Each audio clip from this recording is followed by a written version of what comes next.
The sea churned violently beneath the obsidian sky, an omen of what was to come. The once great city of Atlantis stood defiant against the onslaught of nature, its towering spires gleaming under flashes of lightning.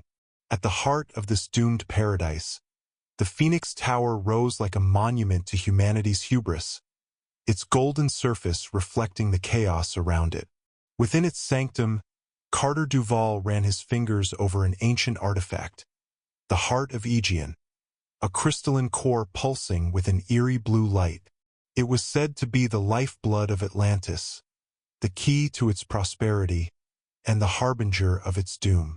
Carter had spent years chasing myths, scouring the ocean's depths, and bribing corrupt officials for any scrap of information on Atlantis. Now, standing in its grandeur, he felt no triumph, only dread. The Atlanteans, once revered as godlike beings, had been reduced to echoes of their former selves, their civilization crumbling from within. Whispers spoke of an unseen force, something far older than the city itself, waiting beneath the waves. He had thought the heart was a relic of power, something to be studied, but now he understood its purpose, containment. The artifact pulsed erratically in his grip as the ground beneath his feet trembled. A sudden scream tore through the air, followed by an eruption of seawater from the temple steps. Carter turned in time to see a group of Atlantean priests, their once ornate robes in tatters, their faces gaunt with fear. One of them, a woman with pale eyes that shimmered like moonlight, stumbled toward him, clutching her own chest as if in pain. "You must return it," she gasped, her voice barely audible over the howling wind. "The seal is broken. They are coming." Carter's mind reeled. He had deciphered the ancient warnings, but greed and curiosity had clouded his judgment. He had assumed the warnings were mere superstition, yet here he stood, Atlantis trembling around him, its people shrieking as the ocean itself began to rise against them. A sickening sound echoed from below, a guttural groan that resonated through the temple walls. The water at his feet darkened, swirling into an abyssal void.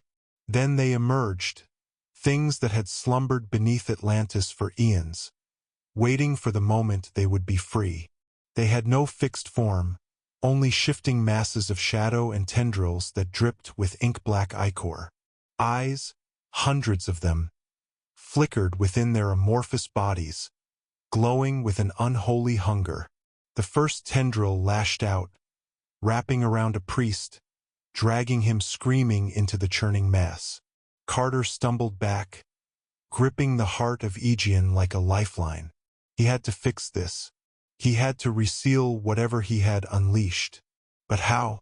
The temple was collapsing, stone and golden filigree crumbling into the abyss. The woman, the last surviving priest, reached out to him with desperation. "The phoenix must fall," she whispered, before the tendrils snatched her away. Carter didn't have time to decipher her words. The creatures surged forward, a tide of writhing darkness, and he ran. The city streets were in chaos, Atlanteans fleeing toward the high towers, but there was no safety to be found. The ocean had no mercy. Tsunamis rose unnaturally high, swallowing entire districts in seconds.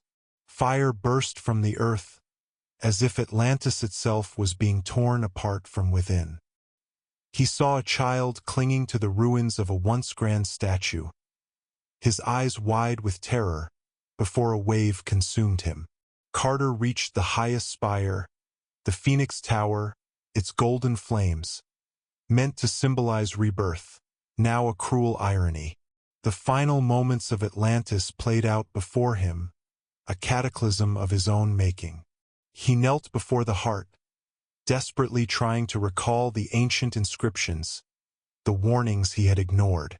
A deep, resonant voice echoed through his mind, one that did not belong to the dying city. "You were warned." Carter gasped as the ground split beneath him, the abyss opening to swallow the heart of Aegean. He clung to the stone, watching as the darkness reached for him. In his final moments, he understood the phoenix had to fall because rebirth was never meant for Atlantis. The city was a prison, a gilded cage for horrors beyond comprehension, and he had set them free. The tower collapsed, the heart consumed by the abyss, and Carter fell into the churning darkness. As the waves closed over Atlantis, the last light of the phoenix flickered, then was no more. The ocean settled in eerie silence. The storm dissipated as if it had never been, leaving only an expanse of black water stretching to infinity. Far beneath the waves, in the sunken ruins of Atlantis, the creatures slithered through the drowned streets, unbound and unseen. Their whispers filled the abyss, a language of the void itself, calling out to the waking world. In the distant future, divers would stumble upon remnants of a lost civilization, their hands brushing against ancient inscriptions warning of the Great Fall.